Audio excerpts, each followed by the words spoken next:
Hello, my friend. Night has fallen, and the stars are twinkling outside. Take a deep breath and gently close your eyes. Tonight, we will journey together into a fairy tale world where valiant knights once roamed, yet also held little secrets that few will tell you. A story that will gently lull you to sleep. We all know the image so well. A shining knight on horseback, galloping across a green field, with his banner flying behind him, his armor polished, his sword raised, his visor down. The sun gleams off his steel chestplate, and his horse seems to snort fire, a true symbol of valor, chivalry, and honor. But have you ever wondered, where did that knight go to the bathroom? Just imagine for a moment. That armor he's wearing could weigh up to 60 pounds, about 27 kilograms, strapped to his body in layers. It took 2 squires and seemingly a prayer just to put it on. And once it was on, it stayed on, for hours, sometimes even for days. So what happened when nature called? The truth, you see, is far from poetic, because sometimes, even for the most noble of knights, chivalry simply had to wait while they discreetly and quite uncomfortably relieved themselves right inside their armor. Let's gently rewind now. Medieval armor, you see, evolved over centuries, from simple chainmail shirts to full plate armor by the 14th and 15th centuries. These were not movie props, my dear. They were hand-forged cages, custom fit to a warrior's body. Armor had to protect, it had to allow movement, and crucially, it had to intimidate. What it didn't necessarily have to do was accommodate a bladder. Yes, some suits did have codgeases, those small metal flaps around the groin. But guess what? They weren't built to unzip like jeans. Removing even one layer of armor in the field meant taking off belts, untying multiple leather cords, and often exposing oneself to arrows while squatting behind a bush. So what did they do? Well, often there wasn't much they could do. Knights trained their whole lives to withstand hunger, thirst, and pain. But no one really tells you they also had to train themselves to manage their bodily needs while standing in armor, sometimes even while riding a horse or mid-battle. Awkward? Indeed. Pleasant? Certainly not.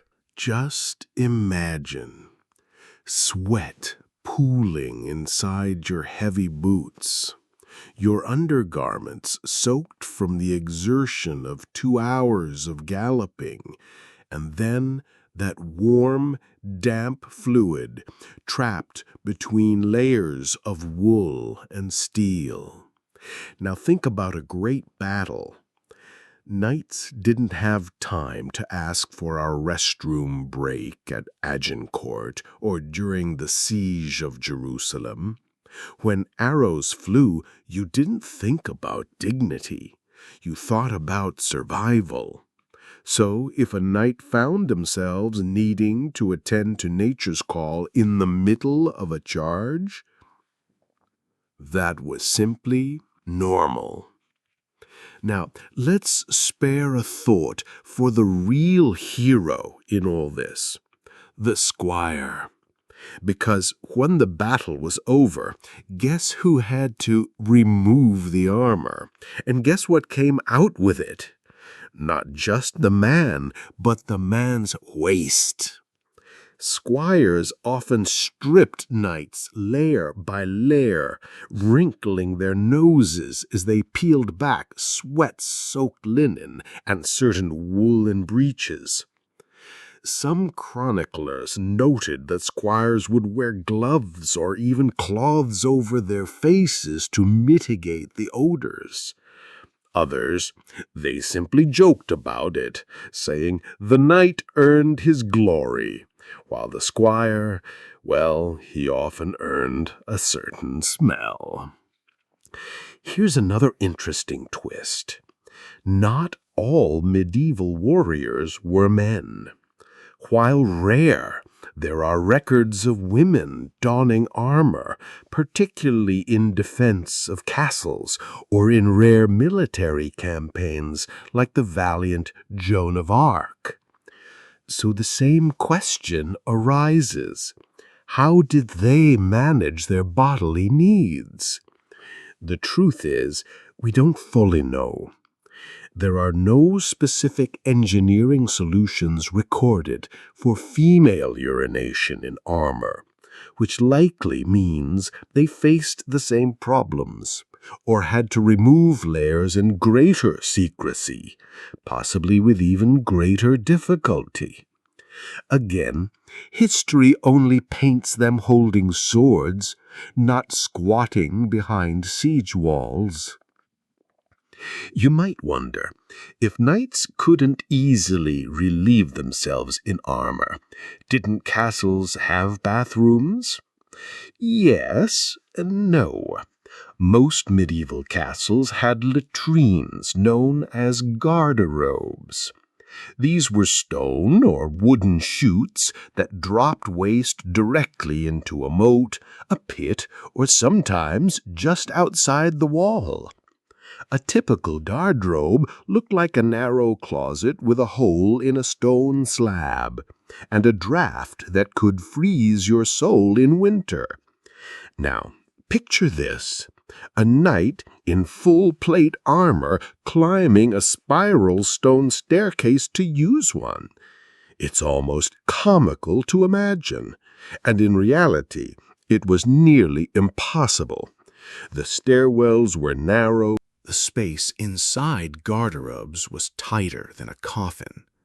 Armor added width and weight.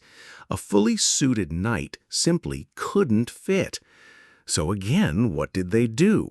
They either removed their armor, if it was safe to do so, or they simply held it, or they relieved themselves inside it.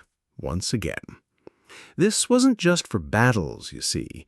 Even castle drills, ceremonies, or tournaments could go on for hours, with armor required throughout.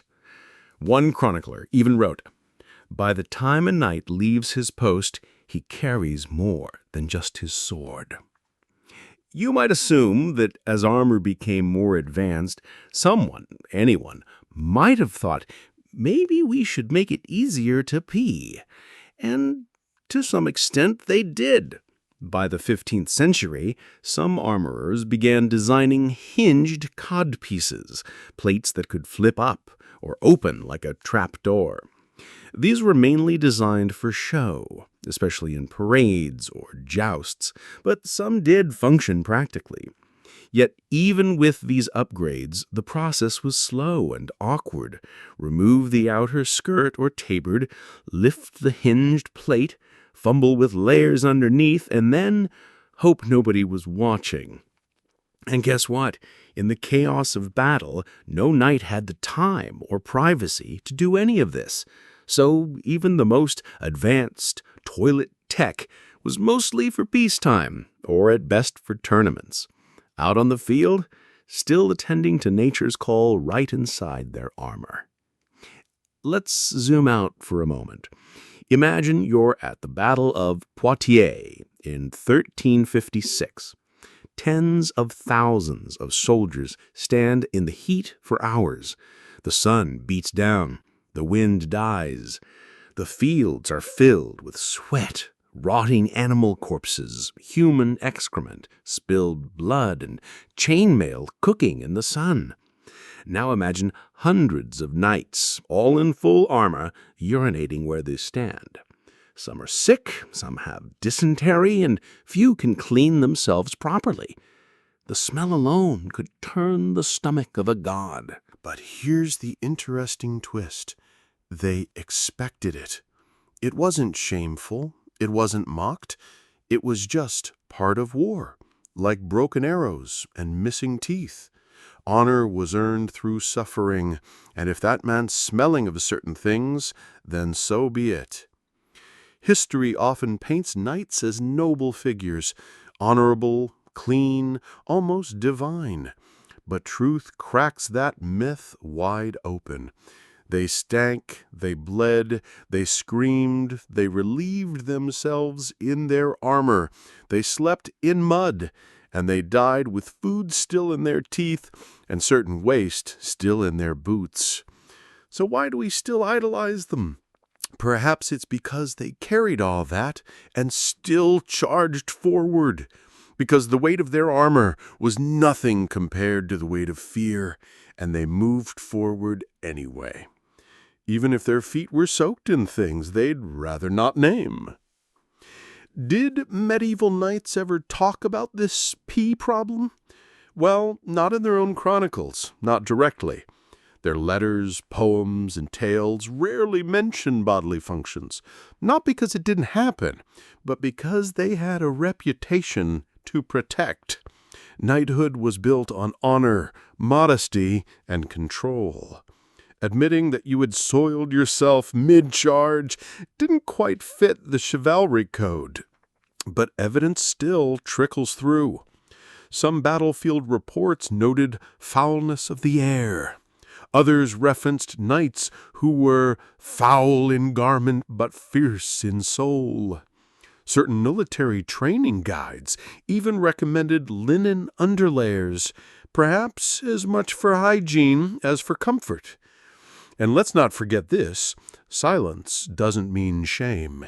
It means survival. Nobody wanted to be remembered as Sir William the Wet. So they fought, they won, they cleaned up later. Let's break it down to what happened underneath. Wearing armor wasn't like slipping into a Halloween costume. It was a full ritual. First came the linen shirt and underdrawers called braies. Then the gambeson, a padded layer like a quilted jacket. Chainmail came next for some, adding 20 to 30 pounds. And finally plate armor, greaves, breastplate, arm guards, helmet. So when a knight urinated, it didn't just hit steel and drip off. It soaked into the quilted cloth, the wool leggings, and the linen closest to the skin, like a warm, damp sponge inside a coffin. On campaign, changing clothes daily was a luxury, and washing armor was nearly impossible. Most knights wore the same base layers for days. So what happened? They lived with it. They endured it. Because nobody truly cared how you smelled, only whether you survived. Here's a final thought. We idolize knights as symbols of discipline, strength, and courage. But isn't it more heroic, not less, to know they were also often filthy, uncomfortable, and covered in their own bodily fluids? They weren't gods. They were human beings who fought with soaked boots, slept with raw skin under metal, and rode into battle while praying their armor didn't leak. Perhaps that's the real power of a knight, my dear. Not perfection, but persistence. And so the story of the knight's little secrets gently draws to a close. May these images These thoughts of endurance and the human spirit peacefully guide you into a deep and tranquil sleep. You've listened so well. Now sleep soundly, my friend. May you have beautiful dreams.